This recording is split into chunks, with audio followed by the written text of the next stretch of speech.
Here's something I won't say often, but thank God for Netflix, specifically Shonda Rhimes, because I, like many of you, have found the gap between Bridgerton Season 2 and Bridgerton Season 3 incredibly long.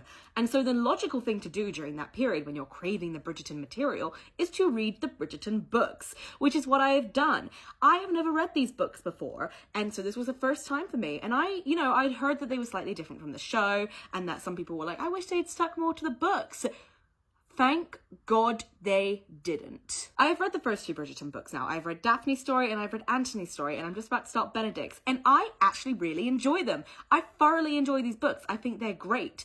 I am so glad they are not what's being portrayed on TV. The standards for what I will tolerate a man doing and a man's behavior are so much lower in a book compared to a TV show, compared to real life. And I'm sure someone a lot smarter than me can explain this a lot better, but I think just not having the visual component allows you to impart your own idea of what he actually is when you're reading the book. There's a lot more room for your imagination to fill in the gaps. Whereas with a TV show, if I had to watch Anthony act the way he acted in the book and say some of the things he said, particularly at the beginning of his book with Kate, I don't think I could have sat through that whole season. Sometimes when I was reading it, I found Anthony's speech a little bit uncomfortable, as well as Simon's in the first book. But again, it's meant to be, representative of the time. But you can have something be representative of the time while also not having men be kind of horrible.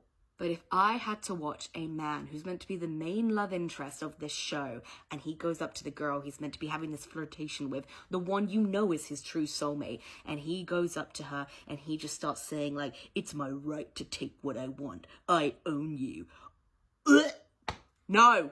Absolutely not. Very, very few shows and films can actually do this and get it right. One of the few that I have seen and read is Outlander. But what makes Outlander so good is that Claire is such a strong and able character in her own right, and so well developed and so in depth that she stands up to Jamie and says, no, that's not how this is gonna be. You do this once, you never do it again. And it works because he learns, and they adjust their relationship to make sure it suits them both and both of their boundaries. Whereas in the Bridgerton books, it was portrayed as a sexy thing. It was portrayed as he's assertive, he's dominant, this is really gonna make the woman swoon. Which, sometimes it does, sometimes it doesn't.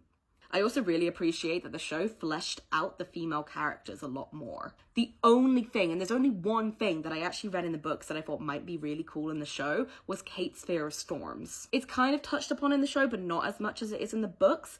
But then again, with the books, I really felt like her fear of the storms just ended abruptly. And I'm not well-versed or well-educated enough in this area of trauma to actually understand whether or not just hearing why it occurred would actually help her get over it. But from just a narrative and literary perspective, it almost felt like Julia Quinn was just trying to really wrap up the ending, and that she had set up this massive task for Kate to overcome and just thought, okay, we gotta end the story because everything else is wrapping up, so let's just wrap this up as well. And I think the show could have done that so much better. But I'm reading Benedict's book now, and I'm gonna go into Colin's book afterwards in preparation for season 3, which I'm very, very excited about, because Penelope is interestingly written in the books, but was always one of my favorite characters in the TV show, so I'm very, very excited for this season.